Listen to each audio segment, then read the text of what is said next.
am super excited to introduce my guest. He's a four-time Emmy Award-winning casting director. He's cast such iconic television shows as China Beach, ER, The West Wing, Shameless, Animal Kingdom, just to name a few. I want to welcome one of my favorite casting directors, Frank Levey, to the podcast. Welcome to the show. Thanks, Billy. It's great to be here, and I really appreciate the invitation and the opportunity to talk to you about our careers and what we've learned.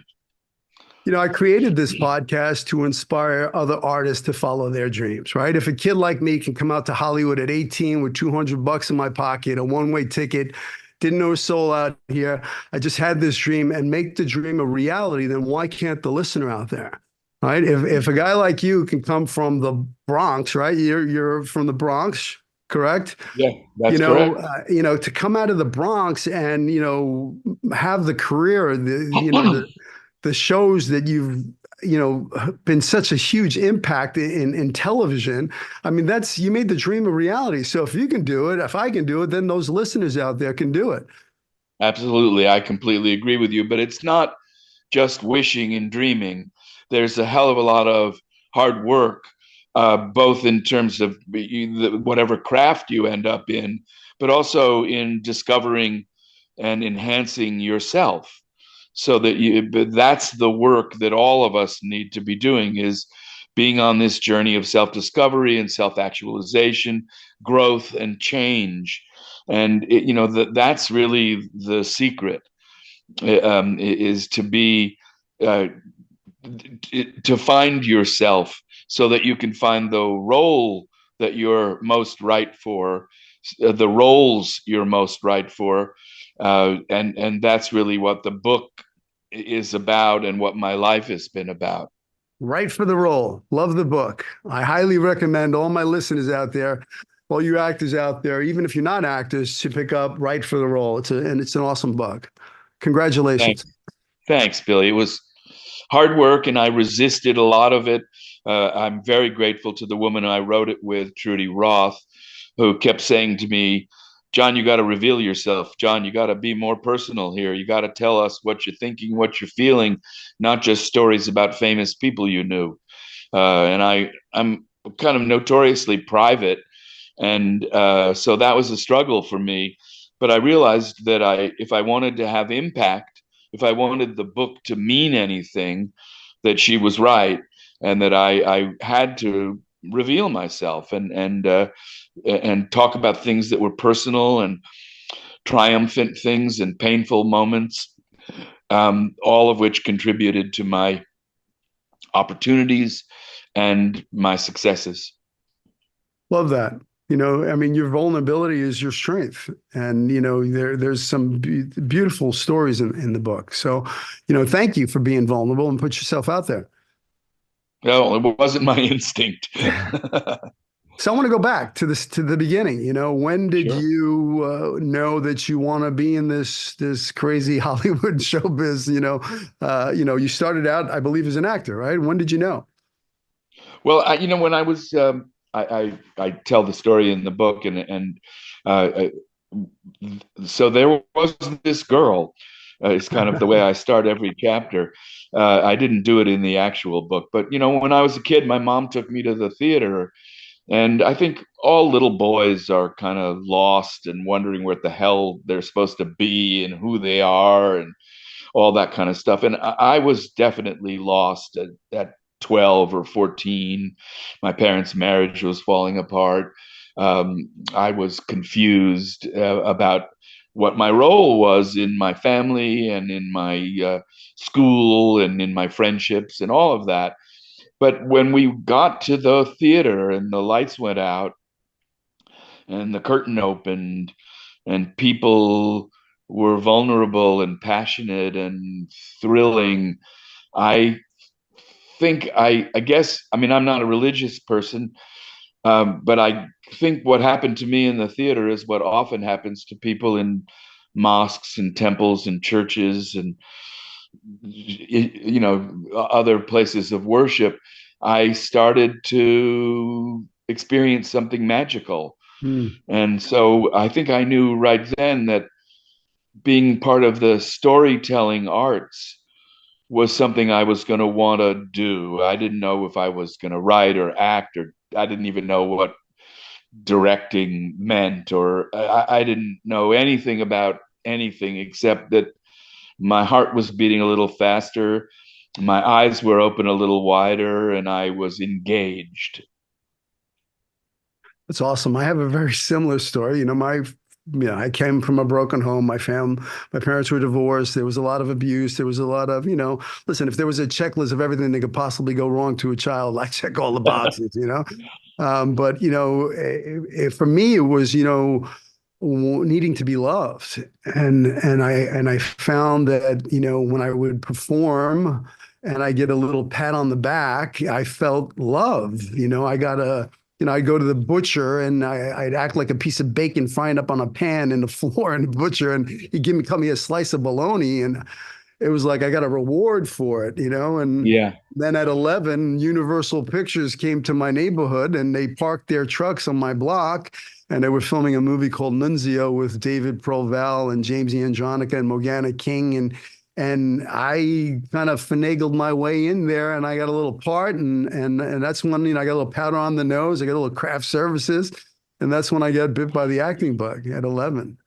That sounds like a fantastic experience for a 9-year-old searching for himself. Gosh, I worked with David Proval uh, years later, I'm sure, and I'm remembering now how fantastic he was Amazing. on the Sopranos. Yeah.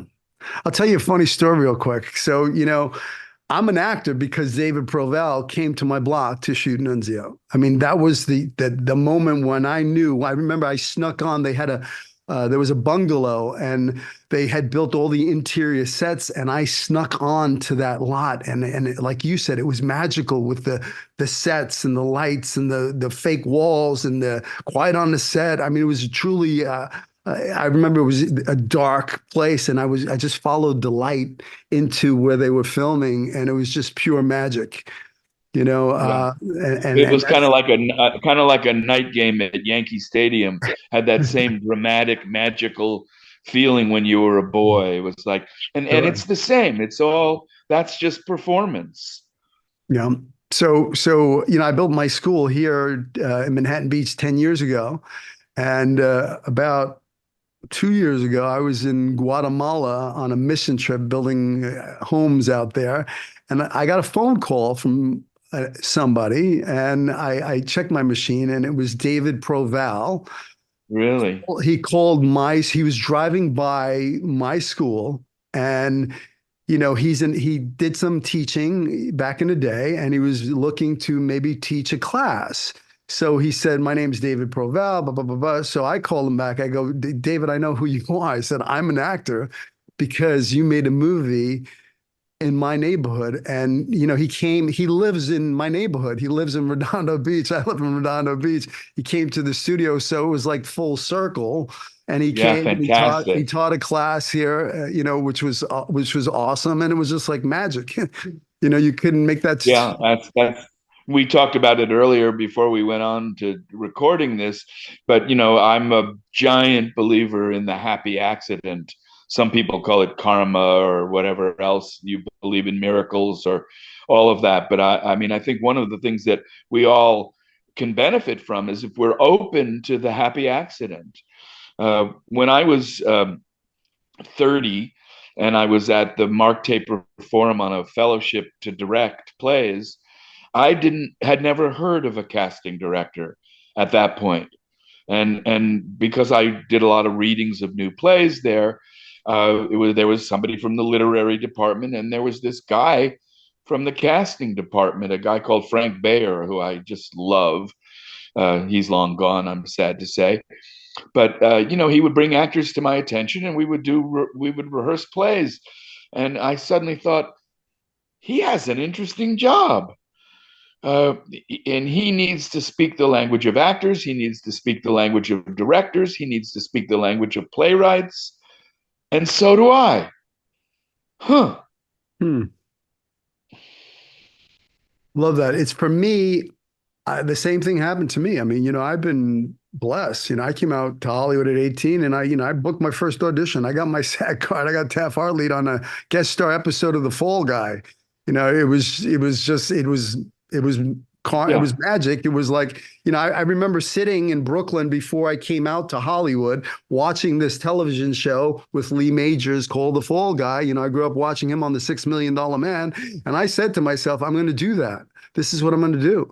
So when I get to Hollywood, and I get my first agent, I get my first audition. It's for The Fall Guy, and the character's name is Billy, and he's a leader of a gang. So I went into that room, and I got that part. I got my SAG card, and I was off to the races. But that didn't just happen. That was the universe. I knew what I wanted to do. I put it out there, and I went after it, and I took massive action. I jumped on a plane, traveled 3,000 miles. And I Right. banged on every door in Hollywood. I remember when I wanted to get an agent, I was like, okay, first thing, my $200 ran out real fast. I was like, whoa, what am I going to do? Somebody told me about this thing called a recycler, and I looked in there and I found a room for rent. Older woman had a broken leg. She needed somebody to take out the trash, whatever. So now I had a place to live. So now I was like, this is back in 1984 before cell phones and all that stuff. So I got a list of agents and I literally banged on every door in Hollywood, and they slammed in my face, get lost. No, no, no, no. And I went through the A's, the B's, the C's, the D's, and I kept banging on a door. Finally at Y, the Yanez talent agency, I got, I got a yes. I And remember Bob yeah, Yanez. yeah, and Bob was a kind of character, man. And he was, let me tell you. I mean, I remember the first time I met him, he opened up his drawer and he said, "You want a shot of tequila?" you know, and I was like literally walking out the door when he said, "Wait, wait, wait! There's a part on a show called The Fall Guy," and I went, "The Fall Guy?" I said, "You get me that audition, I'm going to get that part." And he got me the audition, and I got the part, and the rest is history. But Yeah, that's the power fantastic. of. Well, we're saying happy accident, but you're also saying determination, hard work, belief in yourself, all of those things create the happy accidents. They're not really accidents at all. That's just a way of talking about them that makes it make sense to you. But it's not some the lightning strike of good fortune that's bashing you in the head. It's a result of your being on a journey that where you want to know more about yourself so that you can give more of yourself to the world. Being in the storytelling world is all about communicating human truths to the audience so that they can learn, grow, change. That's our service. And it's millions of years old, the storytelling arts. Those Mhm. guys with the floppy shoes who, fall down around the fire where people are watching them, and those clowns and those fools. They're us, and it's a high art, and it's you have to be. You talked about service, and I think anybody who wants to be in the storytelling arts has to be doing it not for the limousine rides, not for the fancy tuxedos and beautiful dresses and jewelry and champagne in the back of the limousine and all those perks, which, by the way, are swell. But that's not your purpose can't be just about you in a self-aggrandizing way. It has to be about you in a giving way, you in a participating way, you striving for community, for collaboration, for creativity. Um, that's what it's all about. I couldn't agree more.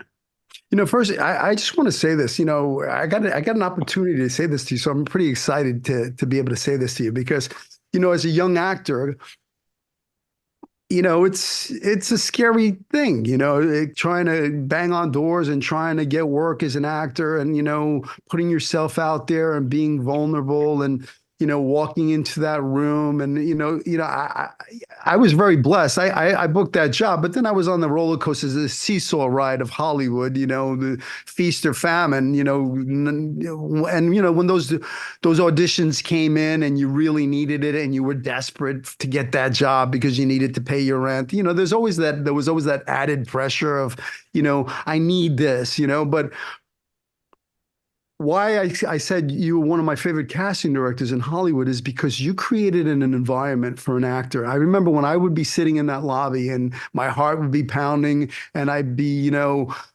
mean, I was prepared, I was ready to go, but that energy, that excitement starts to, kick in. But you would always come out into the lobby and you were just so warm, and it was just, you created such a safe environment for an actor. And I think it's because you are an actor and you know how fragile actors can be, and you just created such a beautiful place for actors to come in and play. I mean, I used to love when, I've been blessed. I was, when I was reading your book, I was like, it was like, I've seen you've done a couple of interviews, with other people, but I'm like, I was there.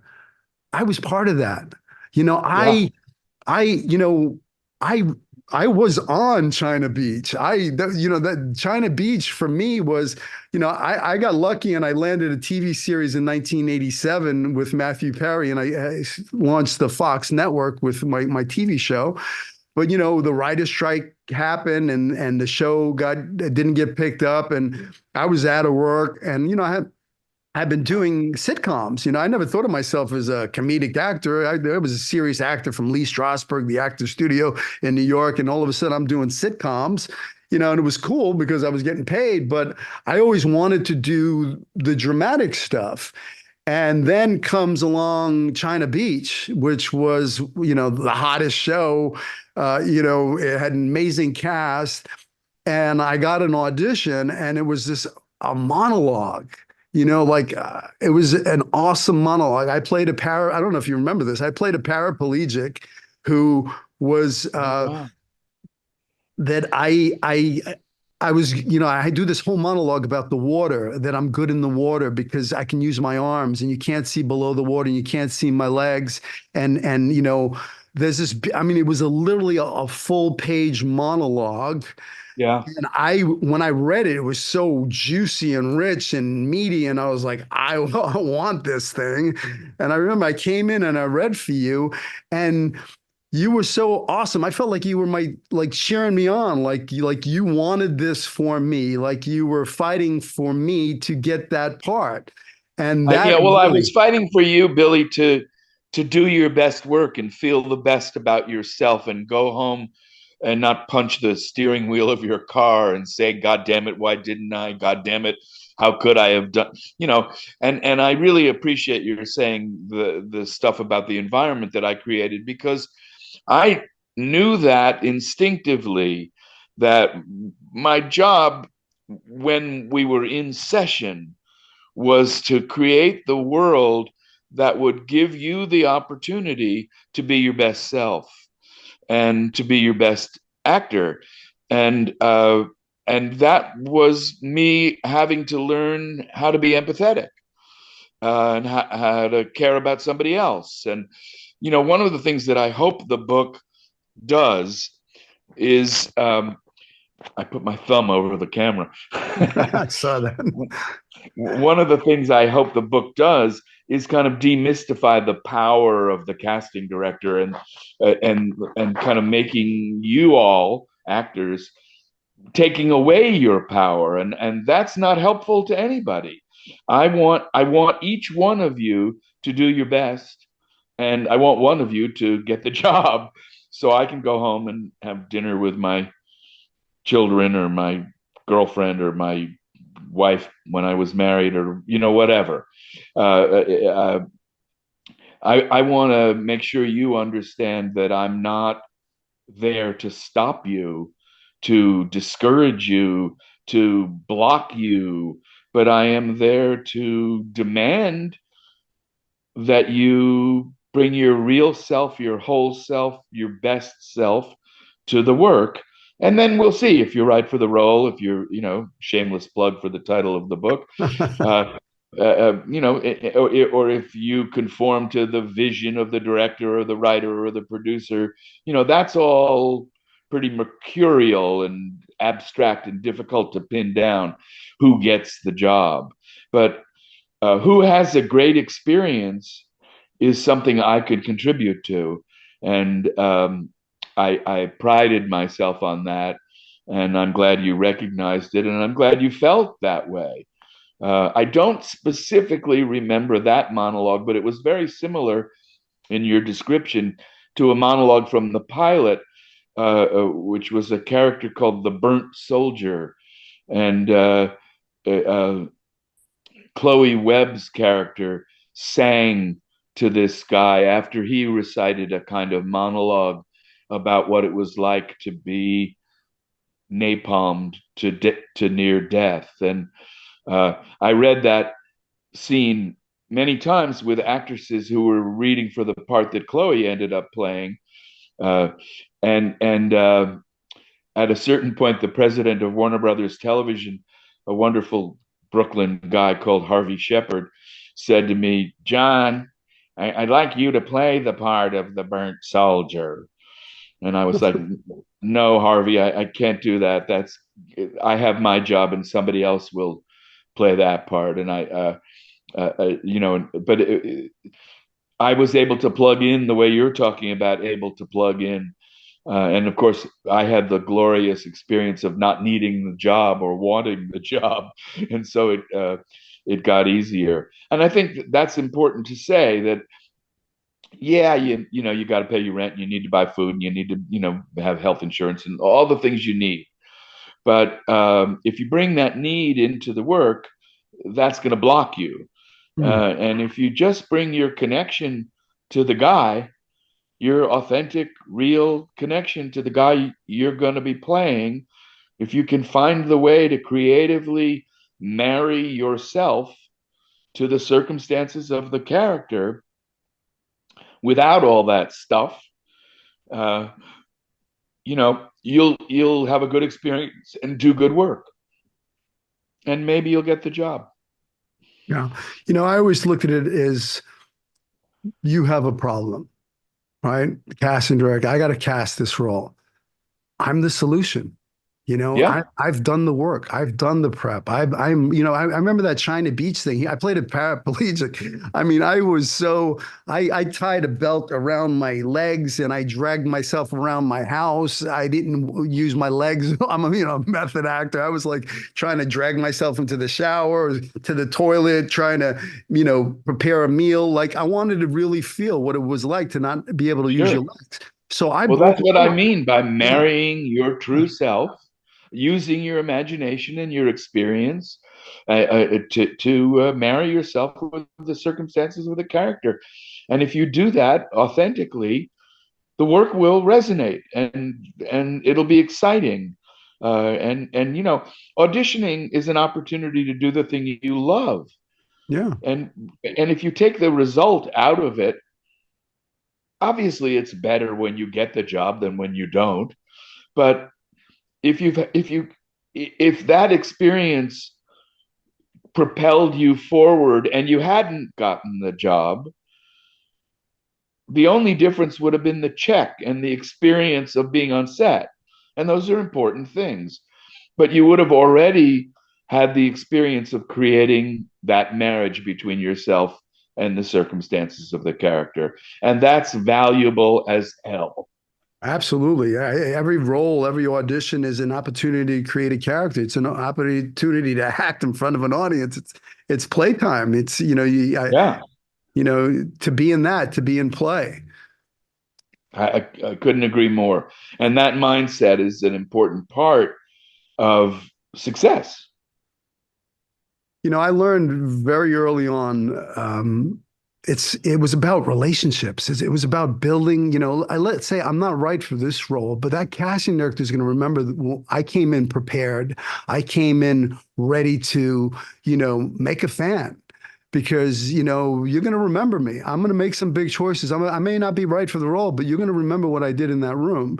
And I think, for me, I've been blessed. I mean, Barbara Clayman, she cast me in one of my first roles, and when I came out. I mean, it was my second audition that I booked. It was Barbara Clayman, and she also, I became on her little list, and she cast me in a TV series called Santa Barbara, a soap opera, and then she cast me in a commercial, and so there were Yeah. those casting directors that once you got, you know on their list and they were a fan and they knew that they can count on you, that you're going to come Yeah. in the room and you're going to make them look good. Yeah, absolutely. I mean, I think I always loved it when I got a new project because it meant I could use all the people that I loved from the previous project again. And you're very right. We build a repertory company of people that we can trust, people whose work we admire, people who we know are gonna be collaborative and part of a community and not be selfish. Back in the day at Warner Brothers, we had an executive who used to say um, that he had a rule, the no assholes rule, and sometimes you can't abide by it. But people who behave themselves and are collaborative and want to play their part in a community that's all pulling together. What was the great Tommy Lasorda quote about pulling the rope in the same direction? I don't remember exactly, but another East Coast Italian American who I admired. Yeah. It's all about collaboration. I mean, that's what filmmaking, television, it's a community, like you say, it's a community. Yeah, And you want to be a team player. You want to be somebody that I know, going to make a film or TV, it's like going to war. We're working 16-hour days. I got to know I can count on you. I got to know yeah, you're going to be professional. I know you're going to show up, hit your mark, know your lines. I don't have to worry about you. And if I can count on you, I'm going to want to work with you again. yeah. And I'm going to have fun doing it. And if people Sure. are having fun while they're doing work, even if the work is dark and Sure. dangerous and sad, but if people are relishing the experience, it reads, and the audience gets engaged by that engagement that the actors and the director and the lighting guy and the costumer and the caterer and all those people, that community.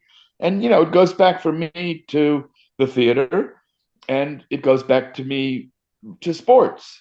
I learned that very early, that not everybody's the quarterback, not everybody's the star, not everybody gets the accolades, not everybody, and to not want that, to find the role that I was right for, that gave me the opportunity to be my best self, to make my greatest contribution. And I think, John Wells, who I worked for, more than 3 decades, and I hope to continue to work for going forward.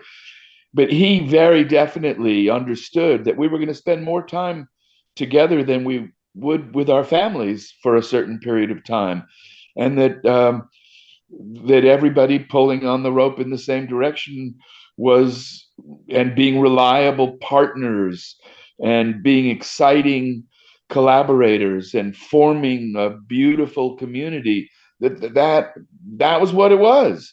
And that, whatever accolades I've gotten, and I've been um, you know stupidly fortunate to be involved in great projects that gave me a public profile, that allowed me to write a book, that allowed people to give a damn about the book that I wrote with Trudy.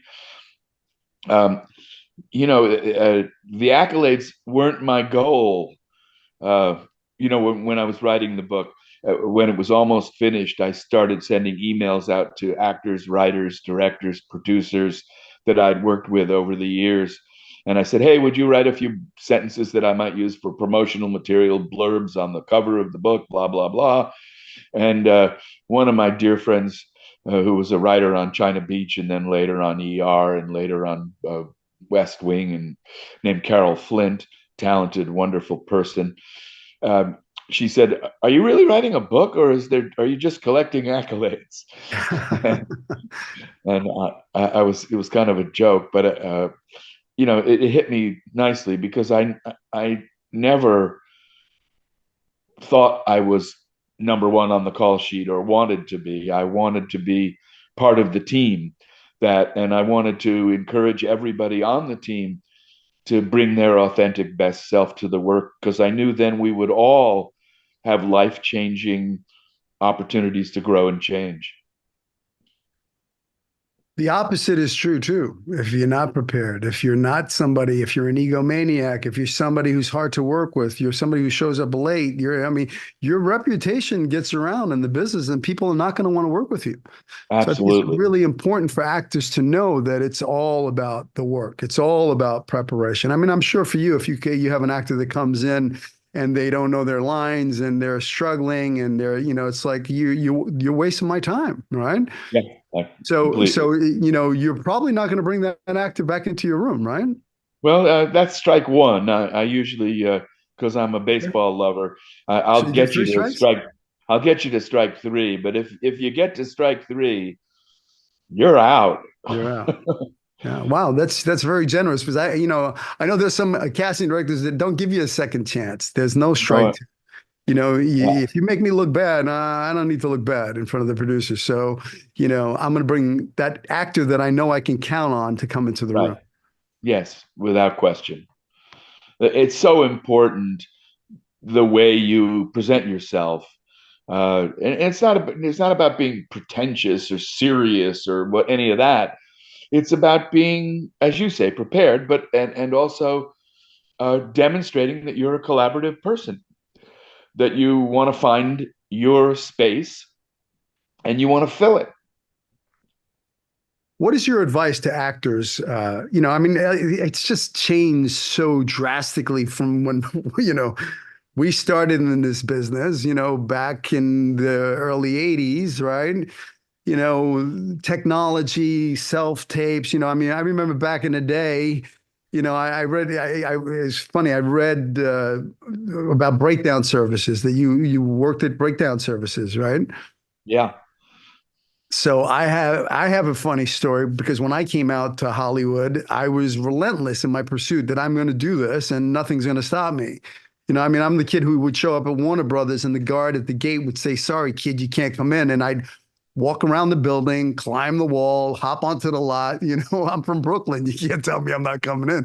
I'm coming in. And I'd spend the whole day on the lot, walking, talking to Kevin Bacon on the set of Quicksilver. And, I'm making friends. Nobody knew I just jumped a lot. I'm not telling anybody to jump lots these days. It's a lot different than it was back in the yeah, early 80s. But, you know, when I found out about breakdowns, I was like, somebody told me that there's a paper that has all the roles on it, and they would drop them off in front of a casting, agents' offices. So I had the bright idea that I was going to go get those breakdowns and I would steal them. So I would take those breakdowns. But then I realized, I would sit in Denny's and I'd look at and then I realized, wait a second, they weren't showing up the next day. So I would take the breakdowns. I'd go to Kinko's or a copy place. I'd make a copy and then I put the envelope back so I could continue to get the breakdowns. And I would sit in Denny's I was in 1986 and I'd be my own manager and I'd be pitching myself. You got to see this kid. He's from New York City, actor studio, Lee Strasberg. He's the greatest thing since Al Pacino. I mean, I would have a pitch and then I would get that. Remember that yellow envelope back in the day for those submissions? I would walk to the gate and go, "I got a submission for John Levey." And the guard in the gate would let me in and I'd have that envelope with one picture in it. And it was mine. yeah. You Well, I hope for your sake that Gary Marsh, who founded Breakdown Services and still runs it, doesn't hear our podcast, because the state troopers will be at your door, even though the statute of limitations has probably expired. Yeah, I think the statute of limitations is expired. But I heard you guys used to go like find those people with the stolen breakdowns and hit them with a Yeah, flashlight and bust them. yeah. Yeah, Gary was vigilant about protecting his copyrighted material. So the business has changed drastically, from back in the day when, you'd walk into a room and you'd audition and you get a call back in front of the producer, a producer session, and then maybe you'd go to network and you'd test that, now it's self-tape. So how do you feel about how this industry has changed as far as auditioning? Well, Billy, I think obviously it has changed greatly, and um, I miss very much being in the room with actors. It was a fantastic experience to be 6 feet away from world class talent, reading with people and hoping that they're going to do great work, and watching them and hearing them and feeling them, and all of that was it. And it so feeds into my way of working, which is very instinctive. But um, like technology in all the arenas of our lives has created efficiency and has created, all kinds of positive things. But I do feel that it's a little preposterous to be in the business of telling human stories without much human contact. But that said, ultimately, unless we're talking about live theater, ultimately we're seeing you on screens of various sizes anyway, and so auditioning you on screens of various sizes uh, has its value. Um, I don't think the work has changed. I think you still have to connect to your humanity and find the connection between your humanity and the humanity of the character, your imagination and your experiences and the character's experiences and circumstances. That all is the same. Um, and and as a result of that, I think your preparation and your work is the same. And I'm an old dog, and it's hard to teach me a new trick, but I'm learning it, and I'm able to say that during the pandemic, when we were casting virtually instead of in person, our work at Levy Casting was just as good as it was during the era when it was all live. So I'm reluctantly being dragged by my ears into the contemporary world. It's not my instinct, it's not my comfort zone, but it's where I got to live to do what I love to do. So are you not, is there no more in person? I haven't had an office since the day after the pandemic started. Wow. You're in my office, which happens also to double as my bedroom. So finally, all the actors in America have made it to Levy's bedroom. That's just a joke. You know, what I found for me during the whole pandemic, I have a school and my doors are closed. So it was like I went online, I pivoted immediately and I started teaching my classes online. But I liked working when, it just opened me up. And now I'm global. I have students in different countries, states. I don't have to, you don't have to be here in my brick and mortar, you know, and it's here. I'm in a close up. I'm seeing you in a close up and I'm watching you in a close up. So I really enjoyed working with actors via Zoom because I'm looking at you as I would on filming you, in that close up. I can see your Yeah. eyes. I can see if you're telling the truth. You Yeah. know, I looked at you that way in the room. You were I wasn't distracted by anything. I was your face, your eyes, your voice, your body was my preoccupation. And it's the same.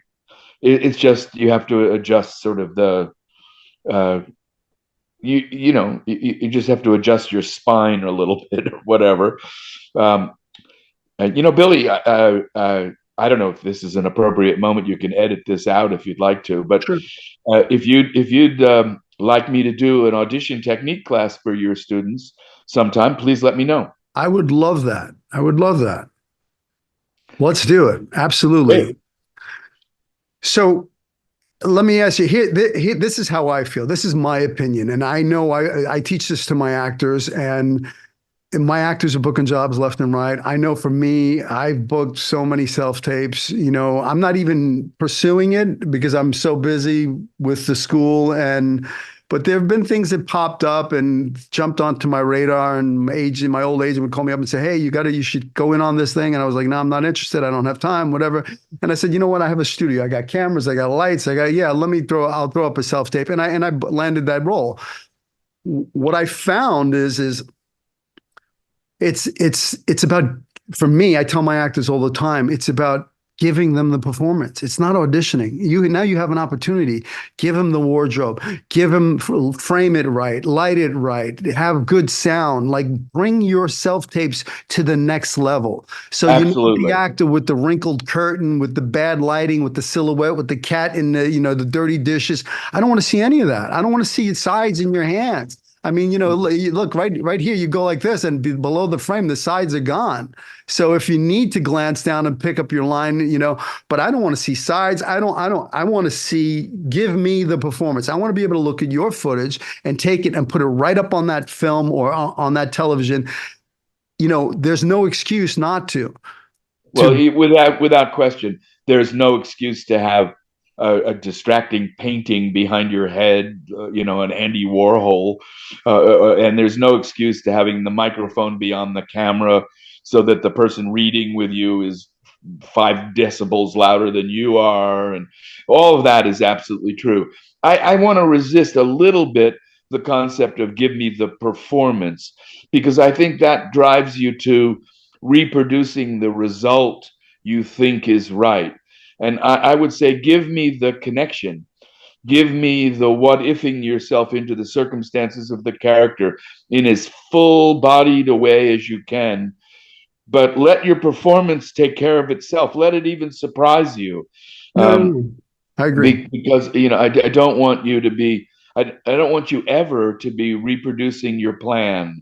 One of the first things I say to actors in a teaching circumstance is, I know it's hard. Please don't try to be right. Please abandon your plan.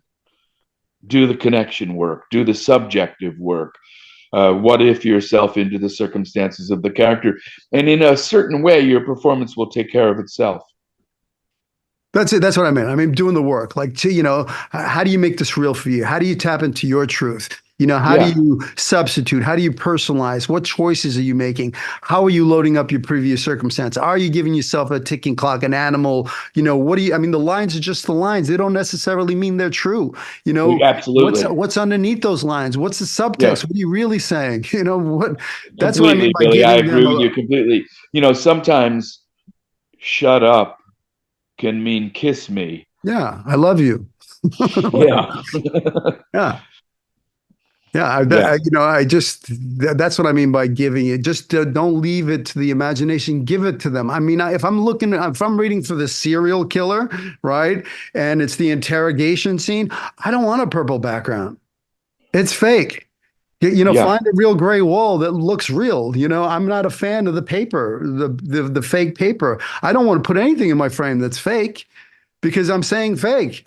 That's what I mean by bringing it to that level. That's just my Yes. opinion, but I know it works. It's worked for me. I've booked many roles, because I'm bringing that. I'm bringing it. I'm all of the elements, because I'm sure now you're getting bombarded because back in the day, you'd bring that list of actors into the room and, this is my list of actors that I'm bringing to the room. But now I think it's, if I'm wrong, let me know. But I think you're seeing a lot more submissions because, that actor that you may not have brought into the room.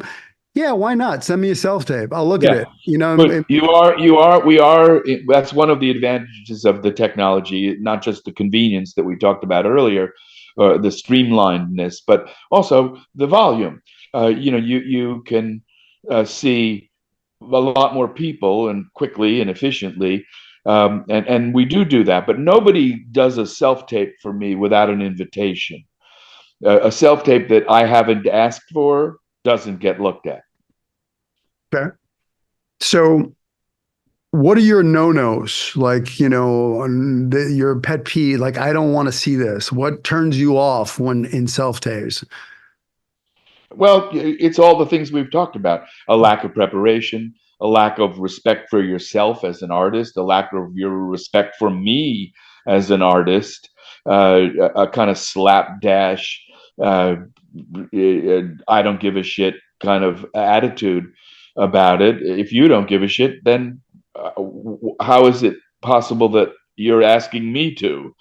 So I mean, I think demonstrating that you care about it, that it's important, that it's something valuable and precious that we're working on together. Um, that's my yes, and my no is anything that is the opposite of that. So just out of curiosity, what is the process? I know like back in the day, I come in, maybe if you didn't know me, there might be a pre-read, right?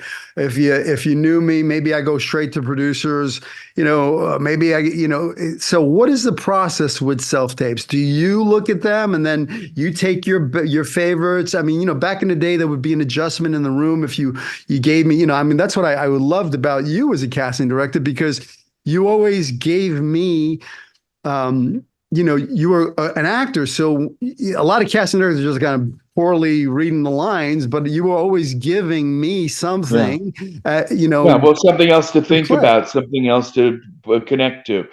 Um, so the process now is similar. Um, because I'm confident and because I'm experienced, I can kind of look at your face and your resume and who believes in you and take a chance. As you say, what the hell? If that my instinct is wrong and your self tape is lousy, I can spend 30 seconds deciding that and moving on. So, I go through the electronic submissions and I talk to agents and managers, and I talk to my two wonderful women that work with me, Kim Wong and Tawny Tamietti, and we collaborate and we, share, and we make a decision and we click on actors, and then we invite them to come to do a self tape, and they do, and then Kim and Tony will watch all of them if there are maybe 25 or 30, which is maybe 3 times, 4 times as many as we would have done live. And they'll send me the 5 or 6 or so that they, or as whatever the number is of people that feel viable. And then I'll look at those and get it down to 2 or 3, which we'll send off to the director and the writer of the episode and the executive producer, and eventually they'll choose somebody. So is there no callback? Is there no I like? don't, even in episodic television, I didn't, even in live episodic television, I didn't do a lot of callbacks. Those were for major recurring roles, chemistry reads with a member of the existing star cast. That's when callbacks would happen. But mostly we just did the work, trusted ourselves, respected each other, and move forward. And because in episodic television, if you get the script on day one of an 8-day prep period, that's fantastic, and sometimes doesn't happen. During the West Wing, Aaron Sorkin never gave us a complete script on day one. If we were lucky, we might have gotten it on day 3. And so then you immediately have to quickly schedule a session for day 4, but nobody would get in that quick. So you'd have to probably do it on day 5. And then, there were maybe 15 roles, so you could do 8 of them one day and 7 the next day. And then you had to book them. And then, of course, during the pandemic, you had to really ratchet up the speed because people had to go through the testing process. And if they tested positive for the COVID, like you had to go back to the beginning and start over. So, back in the day, and this is one of my students asked me, so this question is not coming from me, but it's coming from one of my students. And I know the answer to it, but I want to hear your answer. How important is first your headshot? How important is that? And who makes the final decision on a Taft-Hartley? Like, who says, yeah, let's Taft-Hartley this actor? Well, during China Beach, I was, I think, known as John Taft-Hartley Levey, because the average age of a GI in Vietnam was something like 19 or 20, and a lot of those kids who went off to Vietnam, and a lot of those kids who played those kids who went off to Vietnam, were green. And I'd just like to say to everybody, every single one of you started your life naked without a SAG card, and there's no shame in that. There's only one place to start your career, and that's at the beginning. And so there you are. You know, a lot of producers and directors don't give a damn about things like Taft-Hartley. They don't know about it. And as long as I can facilitate the Taft-Hartley request so that the line producer doesn't say, why the hell do I have to pay a $500 fine to SAG? Nobody cares. So for the most part, it was my decision to, if my producer approved an actor's performance, their union affiliation wasn't something that we discussed. And if I had to Taft-Hartley them, I simply do it. And your question about the picture, your picture should look like you. And your picture and your resume are very important if they're an authentic representation of you. If they're not, during, I remember years and years and years ago, Patricia Noland was my associate, my number 2 chair, and for many years, and I loved working with her. She's a great friend to this day. I just officiated at both of her daughters' weddings. So we're close friends. And I kept apparently picking the same girl off of her headshot. And Patty would finally say to me, John, she's not as pretty as that. You've seen her 3 times and she doesn't look like that. And I would go, oh, okay. Oh. So your picture has to be an accurate representation of who you are. And it's very important. If it is accurate, it tells me a lot about your essence. So back in the day, when as a young actor, I would have to book that role on China Beach, and I'd have to go to this guy, Jan Natarno, and have him pull it off the air on a 3/4 tape and transfer it to a VHS tape, and build myself a demo reel from the shows that I did, and ran around Hollywood with my VHS tape demo reel. How important are demo reels now? Do you guys look at demo reels? I'm very old school. If I'm talking to your agent, who represented you back in the day? Was it Diane Davis? No, I was all over the place. I mean, I was over at APA. I was at Paul Kohner. I was with right. The Artist Agency. I was with Michael Zanuck. I was with I was all over the place.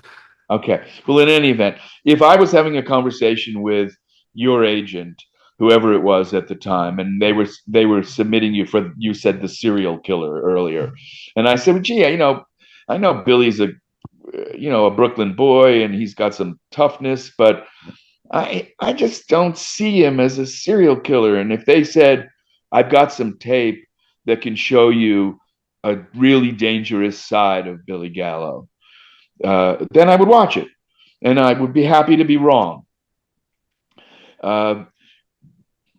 Sometimes I was right.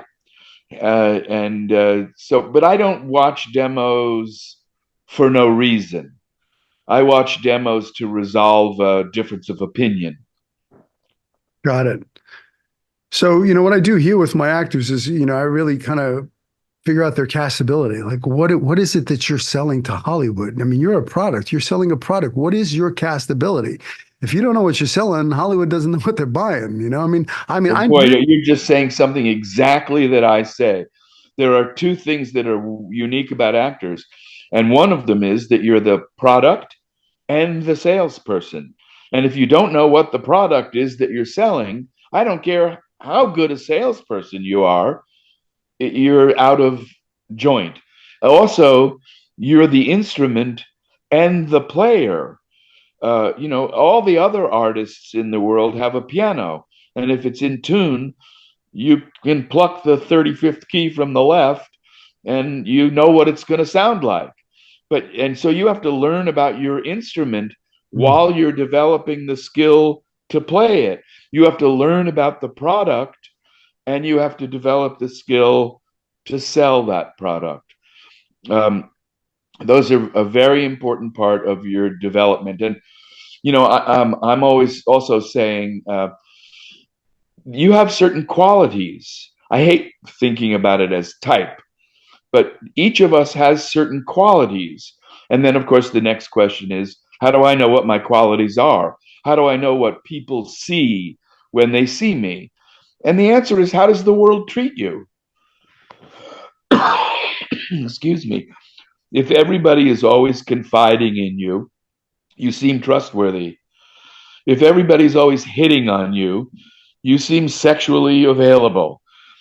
If the elevator door opens and the young mother with her toddler doesn't get on with you, you seem sketchy. And how the world treats you is how you learn about yourself and what the product is and what you're selling. Love that. You got to become, like the instrument is so important to build your actor toolbox, to load it up with life experience, to Yeah. people watch, to observe, to go to Yeah. museums, to get outside your comfort zone, to do things you never have done before, to listen to Oh, different kind God. of music, to You're speaking my language. I say, if you grew up in an Italian household with your grandmother making fantastic gravy, which everybody else calls sauce, then go to an Indian restaurant. If Mhm. you like me and you love a baseball game, go to the opera.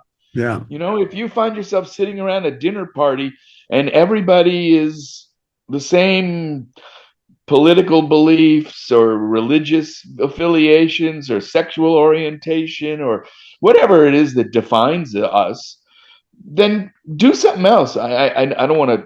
There's another acting teacher in town who I've talked with who wrote a great book called "Fuck Your Comfort Zone." Hmm. Um, I don't want to advertise her book on your podcast, but I think we should all f our comfort zone Sure. and Absolutely.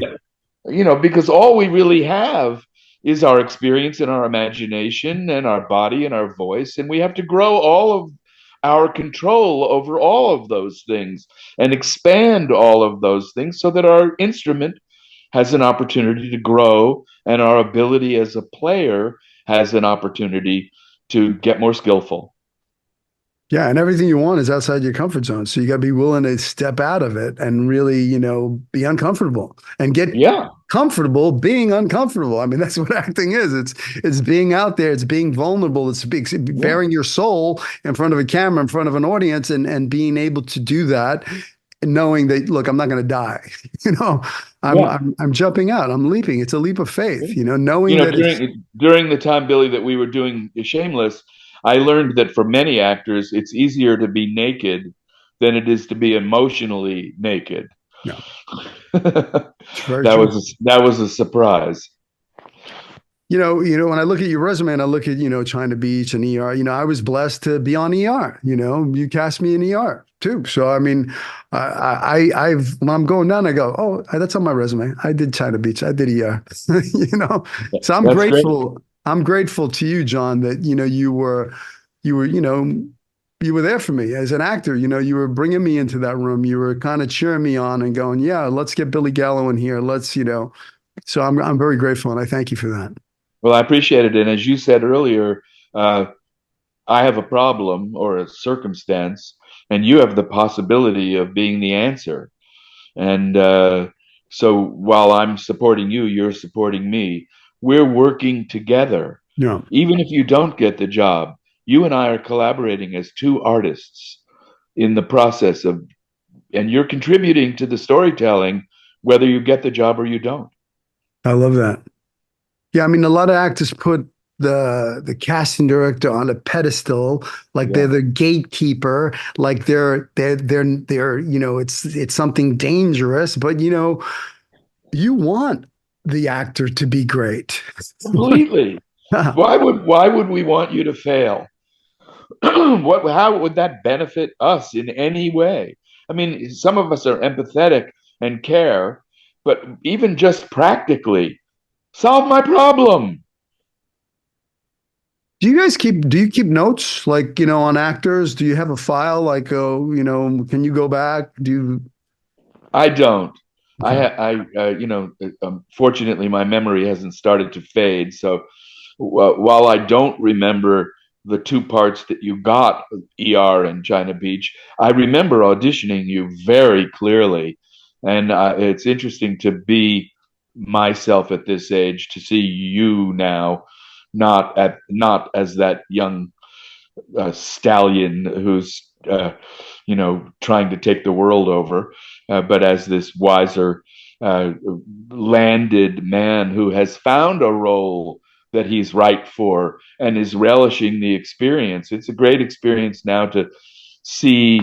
And you're still Billy, I guess. I used to be Johnny, but I'm John now. But I love to keep Johnny in my pocket because there would be no John without all the shit Johnny put him through. Sure. I look at it now as everything. I used to think that everything that happened to me kind of it was like happened to me, but now I realize it happened for me. It was all a gift. I needed to go through all the shit that I went through to become the father I am today, the husband I am today, the teacher I am today. I mean, if you would have told me years ago that I'd be a teacher, I would have told you, fuck off. But I got a calling, Yeah. in the hardest moment of my life. It was 10 years ago when the shit was hitting the fan for me. I lost my 11-year-old niece to brain cancer. I lost my stepfather to prostate cancer. My dog ran out and got hit by a car. My wife and I had a miscarriage. My wife got diagnosed with breast cancer. I mean, life was pummeling me. I Yeah. tore my rotator cuff and my labrum playing softball, so I couldn't work. I was in a sling for 9 months, and it was just like it couldn't have gotten any worse. And that's when I got a little calling saying, "How are you being of service? You need to open up a school."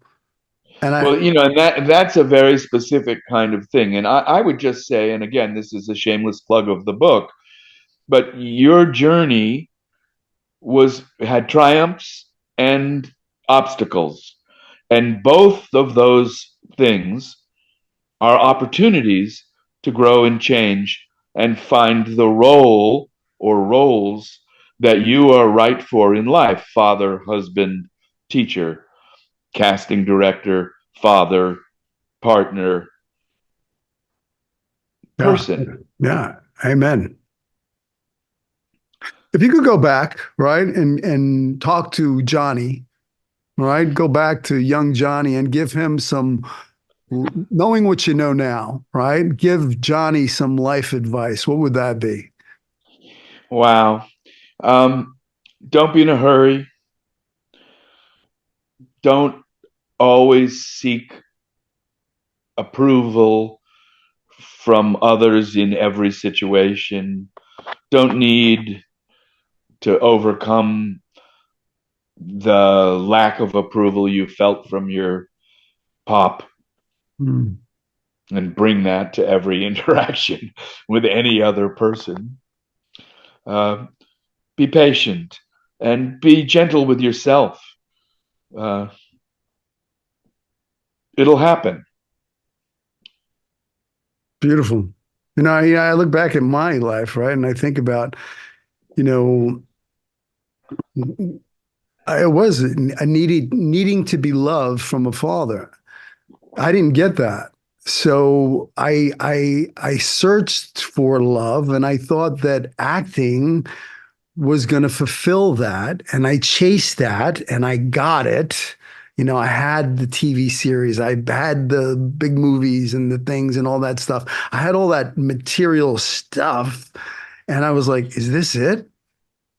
Yeah. Is this Well, it? you got, Like, you know, you got to fill that hole uh, yourself uh, through your own development and yeah, willingness to grow and change. And you know, while the champagne in the back of the limousine is beautiful and the Emmy Award is spectacular and all of that, um, it doesn't fill the hole. yeah. You got to do that by being on that personal journey of discovery and awareness, and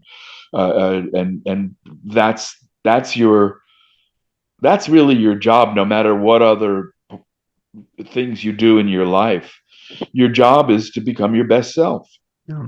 What I found was the secret to living is giving, is being of service. That's what I Yeah, get to do on a daily basis. I get to touch people's lives. I get to make a difference in their lives. And it's so much more rewarding. When my actors call me up and I got an agent, I got my SAG card, I got this, I got that. It's more rewarding than when I got the part, yeah, you know, and I get it all day long. So to me, that's what I found is being of service. And I, and, yeah. And and I I believe, would just call it contributing to a creative, collaborative community by doing your best work and relying and respectfully relying on others. And you know, I've had a lot of success, and none of it is my success. It's our success. We did it together. beautifully said. John, I can't thank you enough for taking this time and sharing your wisdom and your knowledge with me. And I would love to have you come to my studio and teach a class on auditioning. You know, if anybody could write a book on, you know, being right for the role, it's John Levey. And I'm so glad that you got outside your comfort zone. You created this book, Right for the Role. Anybody, you know, you want to pick this book up. And I just can't thank you enough for taking the time, John. Great, I appreciate it, Billy. And can I just say that I have a website which is John Frank Levey, and I'm on Instagram, John underscore Frank underscore Levey. Don't forget that's pesky second E in Levey. It's not Levy, it's Levey. Um, and if you buy the book on my website, Jeff Bezos doesn't get the money. I do, and I'll mail you an autographed copy of it. And but it is available on Amazon if you want to enrich Mr. Bezos further. There's an ebook and a paperback book and a hardcover book. It's also available autographed at the Barnes and Noble in the San Fernando Valley and Laurel Canyon area on Ventura Boulevard. And I've really enjoyed talking to you, Billy. Uh, you're clearly on a wonderful journey of self-discovery and service, and that is you should be commended for that. And I'm sure you get a great deal of satisfaction in the eyes of the people you're influencing. And I'm familiar with that gratifying feeling, um, and I think we share a lot, including a torn rotator cuff and labrum, which was repaired with surgery. I haven't fixed mine yet. I'm a chicken to go underneath the knife. Yeah, So when I see you, John, I want you to give me a my look. pleasure. Okay. So I definitely would love to schedule that. Also, I'm producing a film. Great. And it's a tough casting job. So I would love to have a conversation with you about that. Please send us the script. We'd be happy to read it. Okay, wonderful. All right, John, take care. Thanks. Thank you so much. Thanks, Billy.